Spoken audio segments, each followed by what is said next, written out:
ఈరోజు నువ్వు ఎంత జ్ఞానివైనా, నువ్వు ఎంత గొప్పవాడివైనా, ఎన్ని తరగని స్థిర చర ఆస్తులు నీకున్నా, ఎంతమంది బంధువులు నీ చుట్టూ ఉన్నా, వాళ్ళు నాకు తెలిసండి వీళ్ళు తెలిసండి అని ఎన్నిసార్లు నువ్వు ప్రగల్భాలు పలికినా, ఒకవేళ దేవునితో నీకు సహవాసం లేకపోతే, దేవుని మాటకు నువ్వు విధేయత చూపించకపోతే, you are a powerless Christian.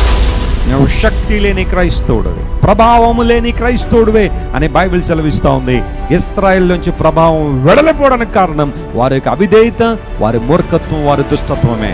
ఒకవేళ ఇంతవరకు నీ జీవితాన్ని నీ ఇష్టానుసారం నడిపించి, నీ చిత్త ప్రకారం తీసుకుని వెళ్ళి పొందకూడని కష్టాలు, ఇబ్బందులు, వేదనలు, నిట్టూర్పును అనుభవించావేమో, దేవుని వైపు నువ్వు తిరగలిగితే, ప్రభువా ఇంతకాలం నా ఇష్టానుసారం జీవించి, నా సొంత అభిప్రాయాలను బట్టి జీవించి నష్టపోయాను, కానీ today I would like to turn to you Lord, నీ వైపు నేను తిరుగుతున్నానయ్యా అనే ప్రభు వైపు నువ్వు తిరగలిగితే, దేవుడు మరలా ప్రభావాన్ని మనందరికీ ఇవ్వడానికి ఆయన ఇష్టపడుతున్నాడు. నమ్మిన వారు దేవుని స్తోత్రం చెప్పండి. హల్లెలూయా.